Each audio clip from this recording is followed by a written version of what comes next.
नमस्कार, मैं हूँ डॉक्टर पार्थ और आज मैं फिर से आप सबके सम्मुख एक नया साहित्य लेकर के उपस्थित हुआ हूँ और ये जयशंकर प्रसाद की एक कृति है या यूँ कहें तो जयशंकर प्रसाद का एक नाटक है जिसका नाम है अजात शत्रु। जी हाँ, अजात शत्रु नाटक का अगर देखा जाए कि लेखन कब हुआ तो 1922 के लगभग इसका प्रकाशन हुआ था अजात शत्रु का। अजात शत्रु नाटक के बारे में हम बात करें उससे पहले इसके लेखक जयशंकर प्रसाद जी के बारे में एक संक्षिप्त की जान लेते हैं। उनका पूरा जीवन परिचय। तो जयशंकर प्रसाद छायावाद के प्रवर्तक माने जाते हैं या यूं कहें तो छायावाद के जो 4 स्तंभ हैं, उन स्तंभों में से एक स्तंभ जो है वो जयशंकर प्रसाद का है। छायावाद को या फिर यूं कह सकते हैं कि जयशंकर प्रसाद प्रशुमन काल के थे। प्रशुमन काल से हम देखें तो जयशंकर प्रसाद, सुमित्रा नंदन पंत, महादेवी वर्मा और सूर्यकांत त्रिपाठी निराला, इसे प्रशुमन काल कहा जाता है और ये 4 मूल स्तंभ थे या हैं छायावाद युग के। और इसी समय के जो थे वो जयशंकर प्रसाद भी हैं। अगर बात करें कि छायावाद का प्रारंभ, तो छायावाद का प्रारंभ 1918 से प्रारंभ होकर के 1936 तक रहा। छायावाद छायावाद कुल 18 वर्षों तक चला। छायावाद के समय की समस्त रचनाओं का केंद्र बिंदु जो था वो राष्ट्र चेतना थी। क्योंकि उस समय हमारा देश गुलाम था तो पूरा फोकस जो था वो राष्ट्र के उत्थान पर था। जिस प्रकार प्रेमचंद को कहानी का मील का पत्थर कहा जाता है, कहानी लेखन में मील का पत्थर कहा जाता है, उसी प्रकार जयशंकर प्रसाद को भी नाटक के लेखन में के क्षेत्र में मील का पत्थर माना जाता है। जयशंकर प्रसाद से पूर्व भारतेंदु युग और द्विवेदी युग में भी नाटकों की रचना हुई, लेकिन इस समय समस्या प्रधान नाटक लिखे गए। प्रसाद जी ने नाटक लिखने का प्रारंभ 1910 में कर दिया था। जैसा कि आप जानते हैं प्रसाद जी के कुल 13 नाटक हैं। जो उनका पहला नाटक था उसका नाम सज्जन था जो 1910 में आया, और जो प्रसाद जी का आखिरी नाटक था वो ध्रुव स्वामिनी था जो 1933 में आया था। और प्रसाद जी की दूसरी रचना करुणालय जो 1913 में प्रकाशित हुई थी। 1913 में ही प्रायश्चित नाटक की रचना की गई थी। कल्याणी नामक नाटक भी जयशंकर प्रसाद ने लिखा था। यह बाद में चंद्रगुप्त नाटक के नाम से प्रकाशित हुआ था। अगर एक जयशंकर प्रसाद की और पूरी बात को देखें तो इनका जो जन्म है वो 30 जनवरी 1889 को वाराणसी उत्तर प्रदेश में हुआ। इनका निधन 14 जनवरी 1937 को वाराणसी में हुआ। जिस सन में यानी 1889 में जब जयशंकर प्रसाद का जन्म वाराणसी में हुआ, उसी सन में पंडित जवाहरलाल नेहरू का भी जन्म हुआ था। इनके पिता का नाम देवी प्रसाद और माता का नाम मुन्नी देवी था। प्रसाद ब्रज भाषा में कलाधर उपनाम से लिखते थे। कुछ लेखक इन्हें झारखंडी कवि कहकर भी संबोधित करते हैं। इनकी प्रमुख रचनाएं अगर काव्य की बात करें तो आंसू, लहर, झरना, कामायनी और प्रेम पथिक है। नाटकों की बात करें तो अजात शत्रु, स्कंदगुप्त, चंद्रगुप्त, ध्रुवस्वामिनी, कल्याणी और सज्जन है। कहानी की बात करें तो छाया, प्रतिध्वनि, आकाशदीप, आधी, इंद्रजाल है। निबंध की बात करें तो काव्य और कला है। उपन्यास की अगर बात करें तो कंकाल, तितली और इरावती है। प्रसाद का अपूर्ण उपन्यास है इरावती। जैसा कि हमने बताया कि इनके कुल नाटक 13 थे।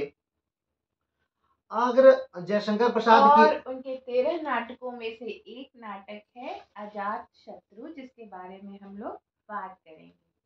हाँ, अजात शत्रु बेहतरीन नाटकों में से एक नाटक, इतिहास की तर्ज पर पूरी तरह से कसा हुआ नाटक, या यूं कहें तो इतिहास को खंगाल करके निकाला हुआ एक प्राचीन नाटक। अगर नाटक नाटक 13 नाटक जयशंकर प्रसाद ने लिखे हैं, तो आप हमें ये बता दीजिए कि कोई नाटक जो है उसके प्रमुख तत्व क्या क्या हो सकते हैं या क्या क्या है। हाँ, ये बड़ा अच्छा प्रश्न है। कोई अगर नाटक है होता है तो उसके प्रमुख तत्व, नाटक के जो प्रमुख तत्व हैं उसमें सबसे पहला आता है कथा वस्तु। दूसरा आता है पात्र, कि कौन कौन से पात्र उसमें कार्य कर रहे हैं। तीसरा आता है उद्देश्य, कि जो नाटक लिखा गया है इसका उद्देश्य क्या है, या इससे लेखक या नाटककार कहना क्या चाहता है। अगला है उसकी भाषा शैली, कि उसकी भाषा कितनी सरल है, उसकी भाषा कितनी सहज है, कि वो आम जनमानस तक सही रूप से पहुंच पा रही है।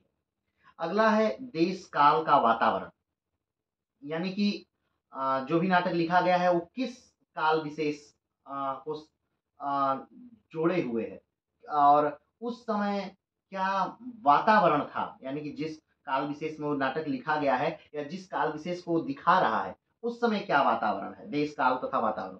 अगला है संवाद, यानी नाटक के अंदर जो दो लोगों का संवाद हो रहा है वो कितना सहज है कि वो आपस में एक दोनों लोग उसे समझ पा रहे हैं, संवाद।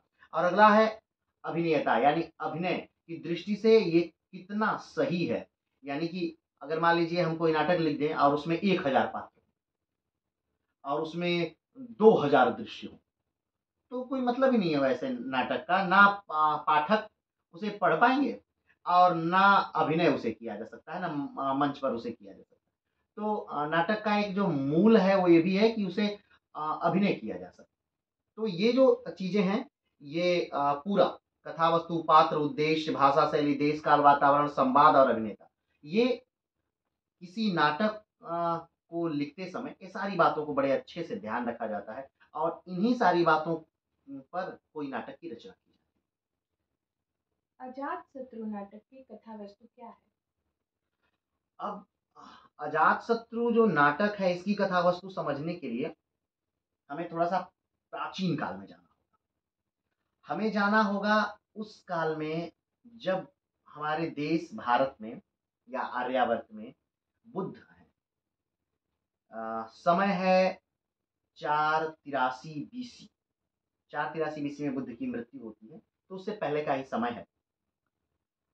और उस समय एक राजा हैं जिनका नाम है बिंबसार। दो नाम है इतिहास में, एक बिंदुसार एक बिंबसार।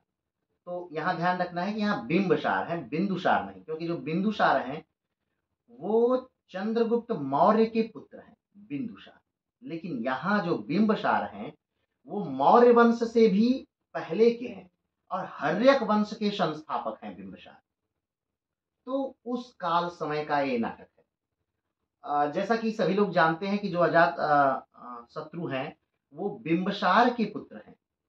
अजात शत्रु जो है वो बिंबसार के पुत्र हैं और अजात शत्रु को प्रथम पितृहंता कहा जाता है, यानी एक ऐसे व्यक्ति जिन्होंने अपने पिता को मार करके सत्ता प्राप्त की। और ये तो आप जानते ही हैं कि जो प्रसाद जी हैं वो इतिहास से ही पात्रों का चयन करते हैं और प्रसाद जी अपनी कल्पना का प्रयोग वहीं करते हैं जहां इतिहास चुप होता है। यानी प्रसाद जी वहां अपनी कल्पना का प्रयोग नहीं करते हैं जहां इतिहास कुछ बोल रहा है, जहां इतिहास में जहां जहां साक्ष्य है वहां प्रसाद जी अपनी कल्पना का प्रयोग नहीं करते, वहां वो साक्ष्य को रखते हैं, उस प्रमाण को रखते हैं। लेकिन जहां इतिहास चुप है वहां पर वो अपनी कल्पनाओं को भर देते हैं। तो ये उस काल समय की बात। अगर थोड़ा सा इसमें और बताएं तो इस कथा वस्तु में चूंकि प्रसाद जी बुद्ध से काफी ज्यादा प्रेरित थे, तो इसमें बुद्ध भी एक मूल पात्र है, माने कि एक मुख्य पात्र के रूप में इसमें बुद्ध की भी भूमिका है। और उस समय भारतवर्ष में कुल 16 महाजनपद हुआ करते थे।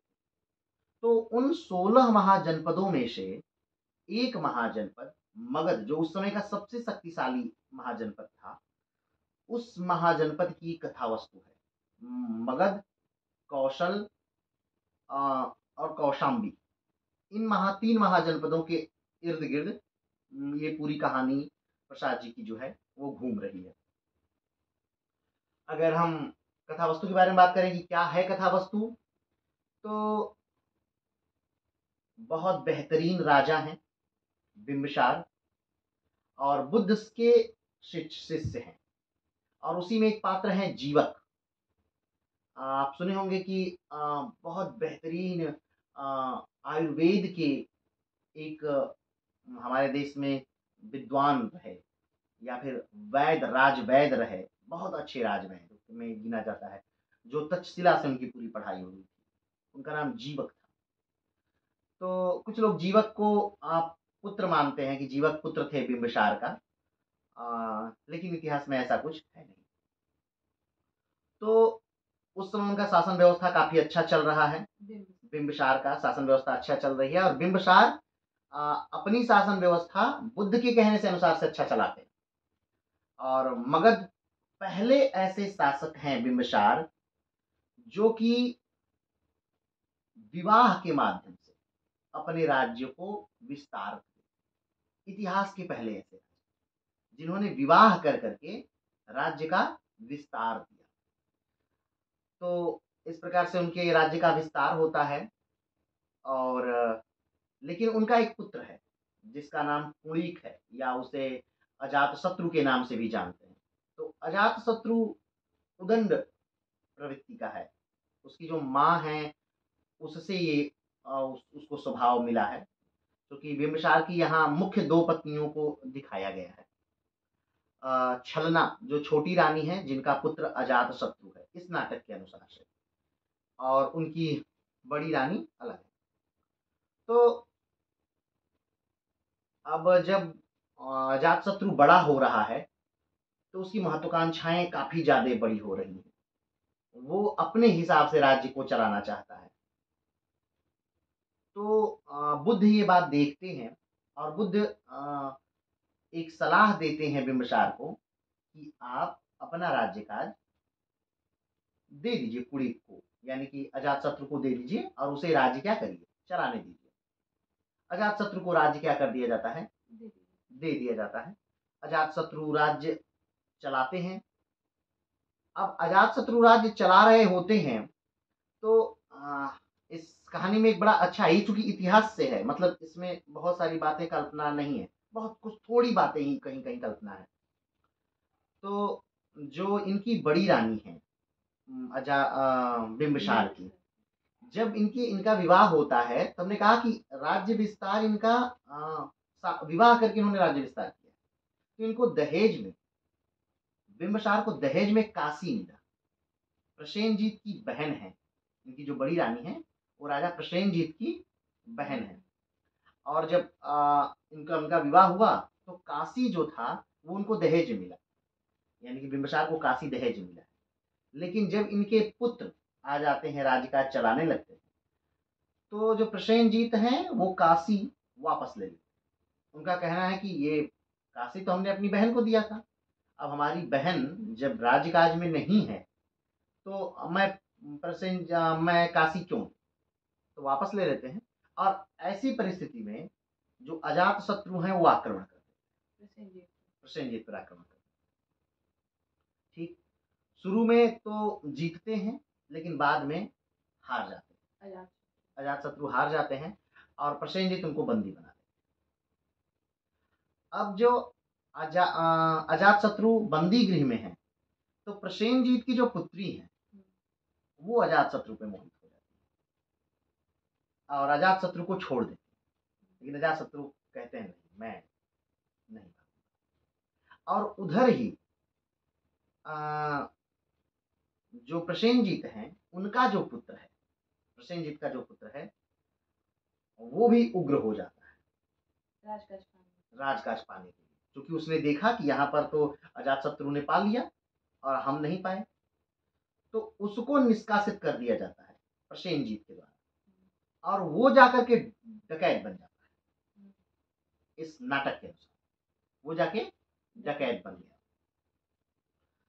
तो लेकिन प्रसाद जी के हर नाटक के अनुसार इस नाटक में भी अंत में सब कुछ सही हो जाता है और एक नायक, और इसका जो नायक है वो अजातशत्रु। हमने जब पिछले नाटकों के बारे में बात की थी तो हमने तब भी हमने बात की ये बात कि जो चंद्रगुप्त हैं, चंद्रगुप्त द्वितीय जो हैं वो अपने भाई को नहीं मारते, जबकि इतिहास में है कि चंद्रगुप्त ने अपने भाई की हत्या की और राज्य पाया। लेकिन यहाँ पर जयशंकर प्रसाद के नाटक चंद्रगुप्त में ऐसा नहीं हुआ। वही सेम उदाहरण अजातशत्रु में भी होते थे। नायक को आदर्शवादी, हाँ, नायक की बुद्धि फिर से खुल जाती है और वो अपने पिता के पास आते हैं, क्षमा मांगते हैं और पिता उन्हें क्षमा कर देते हैं और फिर से राज्य सुचारू तौर पे चलने लगता है। लेकिन इतिहास कहता है कि अजातशत्रु ने अपने पिता की हत्या की। और सिर्फ अजातशत्रु ने पिता की हत्या नहीं की, अजातशत्रु का जो पुत्र होगा उदयन, वो भी अजातशत्रु की हत्या, और उदयन का जो पुत्र है वो भी पिता की हत्या। तो ये पूरा वंश ही, इतिहास में ये जो वंश है हर्यक वंश, इस वंश को ही पितृहंता वंश कहा जाता है। और प्रथम पितृहंता, ये चूंकि कई बार बीपीएससी से पूछा है, इस यहाँ से प्रश्न उठाकर कि प्रथम पितृहंता कौन है, तो प्रथम पितृहंता जो है वो अजातशत्रु। लेकिन नाटक में जयशंकर जी उनको आदर्शवादी बना देते हैं। अंतिम में नाटक एकदम अच्छा हो जाता है, क्योंकि अब इसे हम इस बात से भी देख सकते हैं यहाँ कि अच्छा हो गया था। अच्छा कैसे हो गया था? क्योंकि जो अजातशत्रु हैं ये बुद्ध को नहीं मानते। बुद्ध के एक सौतेले भाई हैं देवदत्त, बुद्ध के एक सौतेले भाई, वो भी इसमें मुख्य रोल में है। देवदत्त भी जो है इस अजातशत्रु नाटक में मुख्य रोल में है। आपको याद होगा कि बचपन में हिंदी की किताब में एक कहानी हम लोग पढ़ते थे कि एक तीर आके एक हंस को लगा, हंस गिरा, और बुद्ध जो उस समय सिद्धार्थ थे, सिद्धार्थ ने उसे उठाया, हंस का तीर निकाला, उसका इलाज किया। लेकिन तब तक उसका जो भाई था, बड़ा भाई, वो आ जाता है, देवदत्त जो सौतेला भाई ही है, वो आ जाता है और वो कहता है हंस मेरा है क्योंकि इसे मैंने मारा है। सिद्धार्थ कहते हैं नहीं, हंस मेरा है क्योंकि मैंने इसे बचाया है।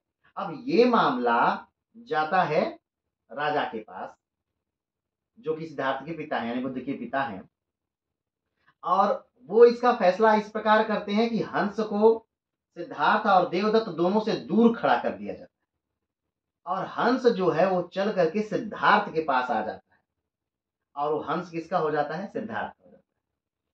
तो पता नहीं लोगों को ये बात पता है कि नहीं कि जब बुद्ध ने बौद्ध धर्म ग्रहण किया, यानी कि बुद्ध ने ही बौद्ध धर्म का प्रारंभ भी किया, ग्रहण करना तो यहाँ अलग बात हो जाएगी। बुद्ध को ज्ञान प्राप्त हुआ, बुद्ध ने बौद्ध धर्म प्रारंभ किया, और बौद्ध चारों तरफ बहुत तेजी से फैल गया, बुद्ध की पराकाष्ठा बहुत ज्यादा बढ़ गई। जब ये देवदत्त ने देखा तो उसे बर्दाश्त नहीं हुआ, क्योंकि शुरू से प्रतिद्वंदी था, वो पहले राज्य पाना चाहता था, लेकिन सिद्धार्थ ने राज्य तो छोड़ दिया था, अब उसे राज्य आराम से मिल सकता था। लेकिन जब उसने देखा कि सिद्धार्थ तो अब बुद्ध हो गए और वो चारों दिशाओं में उनका डंका बज रहा है, राजा तो मर जाएगा और उसका अस्तित्व ही नहीं रहेगा, लेकिन ये बुद्ध तो जीवित रहेगा सदियों सदियों तक। तो उस देवदत्त ने राज्यकाज छोड़ के बौद्ध धर्म ग्रहण कर लिया, और सिर्फ बौद्ध धर्म ग्रहण ही नहीं किया, बुद्ध के विपरीत एक नई शाखा का जन्म किया। यहां भी प्रतिद्वंदिता बराबर है। और दूसरी बात, ये इतिहास है, ये साक्ष्य है। और दूसरी बात कि जो इनके पिता रहे, यानी कि बिंबसार रहे, बिंबसार शिष्य हैं किसके? बुद्ध के। और अजातशत्रु शिष्य है किसका? देवदत्त। तो देवदत्त के कथनानुसार अजातशत्रु चल रहा है, और बिंबसार के कथनानुसार, बुद्ध के कथनानुसार बिंबसार चल रहा है। तो यहाँ पूरा दिमाग जो लगता है वो किसका लग रहा है? देवदत्त का लग रहा है। और देवदत्त बुद्ध की हत्या करने के उद्देश्य से आ रहे हैं, और यही श्रावस्ती उस तालाब के किनारे जब वो जाते हैं पानी पीने के लिए, अब क्या होता है ये किसी को नहीं, और देवदत्त वहां से निकलते नहीं, और इसकी घोषणा बुद्ध पहले ही अपने शिष्यों से कर चुके हैं कि वो मुझ तक नहीं पहुंच पाए। कहीं कहीं ये भी कहा जाता है कि वो बुद्ध के ऊपर पत्थर ढकेलना चाह रहा था, लेकिन गलती से वही पहाड़ से गिर गया और गिर के मर गया। कई बातें हैं, लेकिन देवदत्त की क्या हो जाती है? असमय। तो ये पूरा इस नाटक का अजातशत्रु यदि देवदत्त के कहे अनुसार चल रहा था, तो जीवक को तो उनकी औषधि के लिए भेजा गया था, बुद्ध की औषधि। हाँ, बुद्ध को स्वस्थ करने के लिए भेजा गया। बाद में जो अजातशत्रु हैं, ये इन्हीं के शिष्य हो जाते हैं, बुद्ध के शिष्य हो जाते हैं। बुद्ध के मृत्यु के 8 वर्ष तक, मतलब कि जब बुद्ध मरने वाले थे 8 वर्ष पहले तक, 8 वर्ष से इनका शासन था अजातशत्रु का। और बुद्ध के मरने के बाद उनकी जब अस्थियां जली, तो उसमें से कुछ भाग इन्होंने भी, अजातशत्रु ने भी प्राप्त किया। और 483 में जब बुद्ध की मृत्यु हो गई तो बुद्ध ने कहीं कुछ लिखा नहीं था कि नहीं मेरा धर्म ये है, मैं ऐसे कहूंगा, या बुद्ध ने ये भी नहीं कहा कि किसी को अध्यक्ष बना दिया। आप देखेंगे कि जिसको जिसको किसी धर्म का अध्यक्ष बनाया गया वो धर्म सब भ्रष्ट हो गया। इसलिए बुद्ध ने किसी को अध्यक्ष नहीं बनाया, कहा कि नहीं धर्म के अध्यक्ष खत्म, अब धर्म का कोई अध्यक्ष नहीं हो। और तो अजात शत्रु ने ही पहली बौद्ध संगति कराई थी 483 राजगृह में।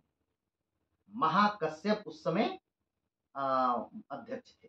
महाकश्यप की अध्यक्षता में राजगृह में 483 में पहली बौद्ध संगति हुई। और उस बौद्ध संगति का एक ही बस उद्देश्य था कि बुद्ध के जितने विचार हैं, जितनी चीजें हैं, वो लिख दी जाए, नहीं तो वो लुप्त हो जाए। तो आनंद और उपाली ने बहुत उसमें योगदान दिया, क्योंकि और आनंद कोई और नहीं है, आनंद तो उनके शिष्य हैं, बहुत प्रिय, सब लोग ये जानते हैं, लेकिन आनंद उनके रिश्ते में है, क्योंकि बुद्ध ने पूरा परिवार को अपने ही बौद्धिस्ट बना लिया था।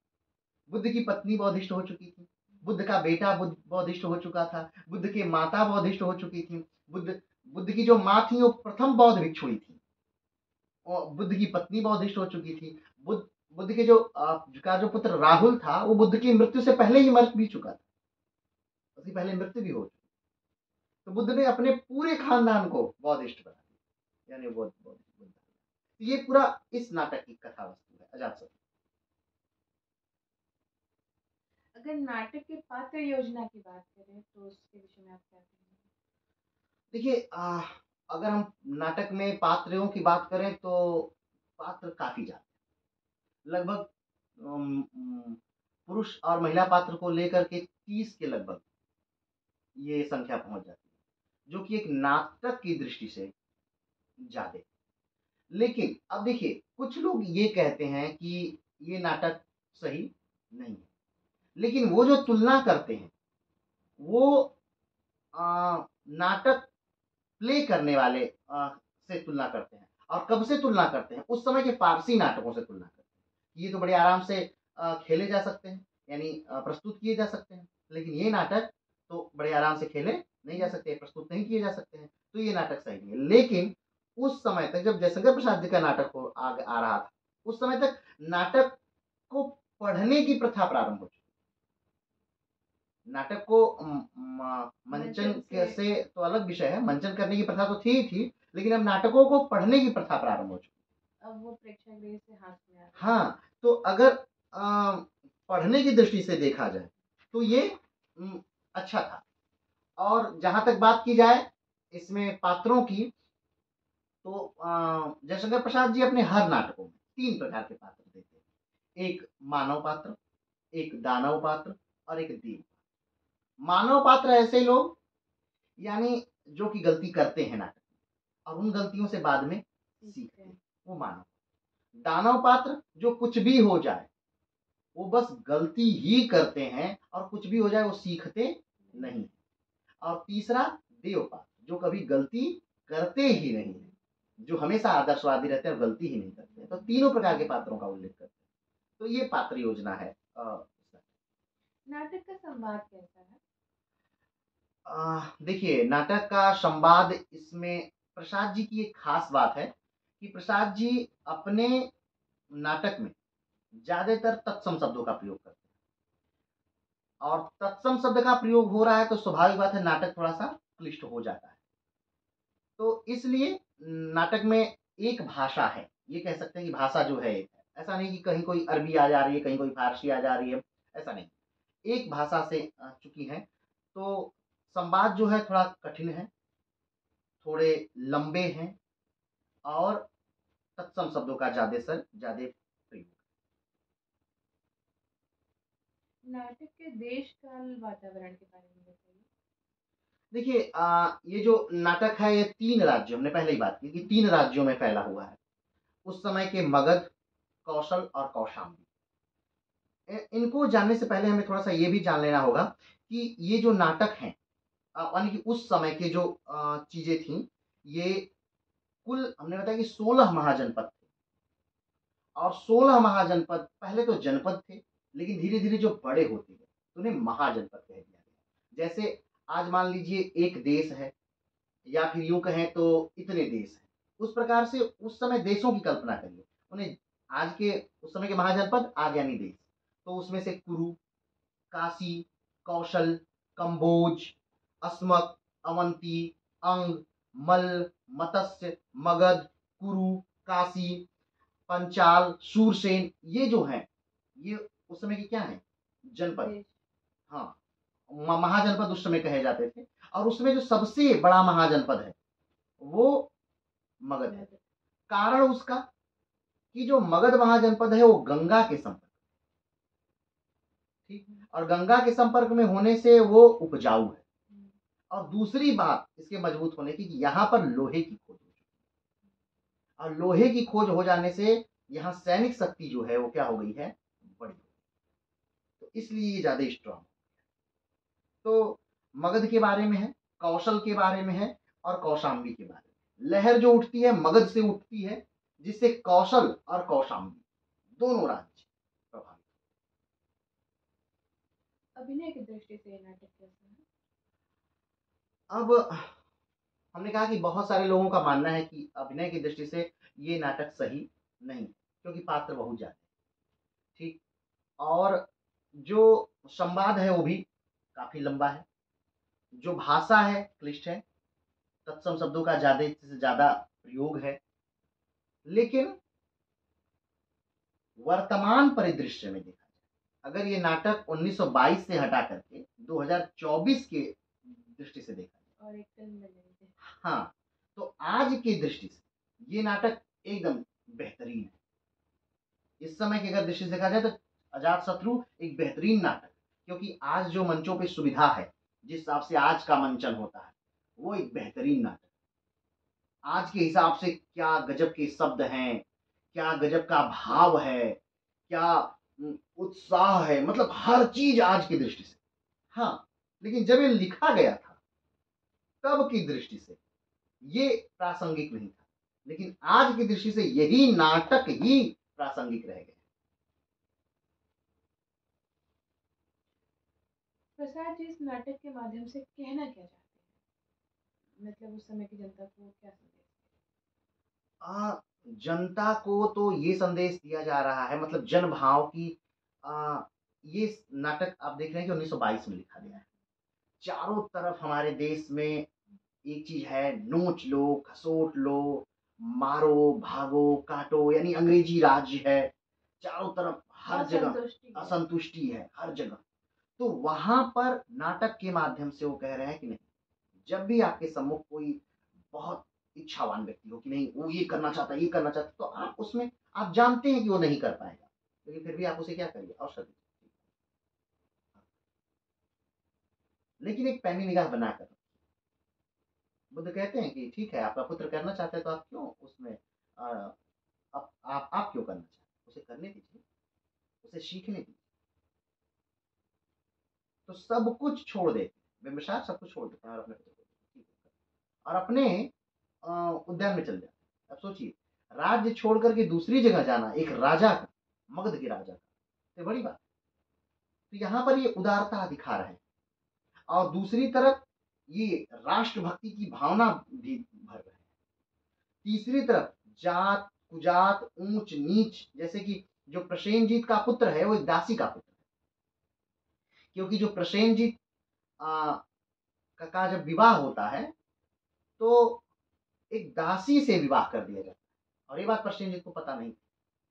अब बाद में प्रसेनजीत को ये बात पता चलती है कि वो दासी है, दासी की पुत्री, उससे प्रसेनजीत का विवाह। तो प्रसेनजीत इससे बहुत क्रुद्ध हो जाते हैं और अपने बच्चे को राज्य से निकाल देते हैं। लेकिन बाद में बुद्ध कहते हैं कि सब तो वो एक ही है, आप पहले ही कैसे ये निर्णय ले सकते हैं कि नहीं उसके पास योग्यता नहीं है, जब आपने देखा ही नहीं उसकी योग्यता। तो यहाँ ऊंच नीच, महिलाओं का सम्मान, महिलाओं की प्रतिस्पर्धा, हर चीज को बहुत अच्छे से संजोया गया। जो इनकी इनकी पहली रानी है, बिंबिसार की जो पहली रानी है, वो अपने भाई प्रसेनजीत के पास जाती है और कहती हैं कि आप मेरे पुत्र को बंदी बना लिए हैं, यानी अजात शत्रु को। वो कैसा भी है वो मेरा पुत्र है ना, भले मेरा सौतेला, मेरे मेरे ही पति का वो पुत्र है, भले सौतेला है, लेकिन आपने उसे बंदी बना लिया भैया। और एक बार कहने पे उसको मतलब प्रभुत्व दिखाया है और महिलाओं का प्रभुत्व दिखाया। ये इनकी पत्नी कहती है कि ठीक है, तब जब हम राज्य में नहीं है तो मेरा भाई क्यों काशी का कर देगा, काशी का कर अजातशत्रु को नहीं मिलेगा, तो काशी का कर बंद हो जाता है। तो महिलाओं का प्रभुत्व है। और अजातशत्रु अपनी मां छलना के कहने से एकदम आदेशित होता है, चलता है। और उधर प्रसेनजीत का जो पुत्र है वो अपनी मां के कथनानुसार एकदम चलता है। तो हर पात्र पर एक स्त्री की क्या है, प्रतिछाया है, उनके कथनानुसार चलता है। तो हर चीज को बड़े बारीकी से मैंने महिलाओं का प्रभुत्व दिखाया गया। समाज में जो नोचो खसोटो का अलग चल रहा है उसे बहुत अच्छे से स्थापित किया गया। उदारता दिखाई गई, देश के प्रति भाव दिखाया गया, देश प्रेम दिखाया गया, मर मिटने की बात कही गई। और अंतिम में पुत्र अपनी गलतियों को मानते हुए पिता से आके क्षमा मांग रहा है, तो यहाँ पुत्र और पिता का प्रेम भी दिखाया गया। यहाँ जालसाजी भी दिखाई गई, लेकिन फिर ये भी दिखाया गया कि किस प्रकार से हमेशा असत्य हारता है और सत्य जीतता है, ये भी दिखाया गया। तो नाटक बहुत सारी चीजों का सामंजस्य। अजात शत्रु के चरित्र की विशेषता किस प्रकार प्रकट करते हैं? हाँ, ये अजात शत्रु जो हैं इनके अगर चरित्र की विशेषता देखा जाए तो ये मैं बताऊंगा। ये स्वभाव शुरू में तो हिंसक हैं, अजात शत्रु हिंसक हैं।